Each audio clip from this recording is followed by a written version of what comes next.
বিগত ৪ বছর কিংবা ৫ বছর যাবৎ আমি ক্যাম্পাসে আছি। সেই ক্ষেত্রে সুবাদে যতটুকু জানি যে সিরাত কিংবা কোরআন তেলাওয়াত, তারপরে ইসলামিক যে কনফারেন্সগুলো সেগুলা কখনো চোখে পড়ে নাই। মাঝে মধ্যে স্টুডেন্টরা করা ট্রাই করলেও সেক্ষেত্রে প্রশাসনিক অনেকটা বাধা বিপত্তি ছিল।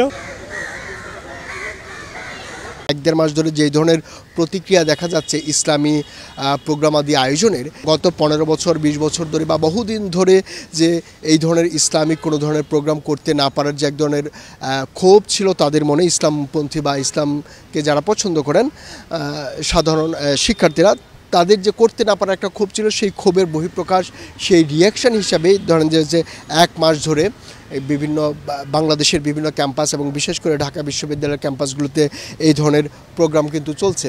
এবং যেটি হচ্ছে দেখা যাচ্ছে এই প্রোগ্রামগুলোতে সাধারণ মানুষের অংশগ্রহণ, সাধারণ শিক্ষার্থীদের অংশগ্রহণ খুব স্বতঃস্ফূর্তভাবেই হচ্ছে, এবং নারী শিক্ষার্থী যারা আছেন, মেয়েরা, তারাও কিন্তু স্বতঃস্ফূর্তভাবে অংশগ্রহণ করছেন। এবং এই দিক দিয়ে তাদের ভাষ্য হচ্ছে যে ক্যাম্পাস যে একটা অসাম্প্রদায়িক জায়গা, শুধুমাত্র এখানে ইসলাম ধর্ম না, অন্যান্য ধর্মাবলম্বী যারা আছেন তারাও একইভাবে এখানে বিভিন্ন সময় নানা ধরনের অনুষ্ঠান পালন করে থাকেন, এবং তাদের সেই অনুষ্ঠানগুলো যেভাবে অব্যাহত থাকবে এবং তাদের যে কালচার চর্চা হবে, একই সঙ্গে মুসলমান এবং ইসলামের যে সংস্কৃতি আছে তারাও সেই সংস্কৃতিগুলো সমান তালে পালন করতে চান। এবং একই সঙ্গে যে হজরত মুহাম্মদ সাল্লাল্লাহু আলাইহি ওয়াসাল্লাম, ইসলামের যে প্রবর্তক নবী সাল্লাল্লাহু আলাইহি ওয়াসাল্লাম, তিনি যেই জীবন আদর্শ দিয়েছেন, যে তিনি যেই সংস্কৃতি এবং যে ডিপ্লোমেসি মানুষের মধ্যে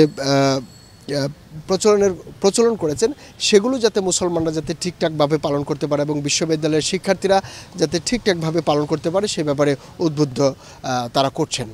তো মোটামুটি সন্ধ্যার পর থেকে মোটামুটি এই বিশ্ববিদ্যালয়ের প্রাঙ্গণে যে ইসলামিক কালচারাল প্রোগ্রামগুলো অনুষ্ঠিত হবে এবং রাসূল সাল্লাল্লাহু আলাইহি ওয়াসাল্লামের জীবন আদর্শ নিয়ে আলোচনা হবে। তো ঢাকা বিশ্ববিদ্যালয় থেকে এই ছিল সর্বশেষ পরিস্থিতি।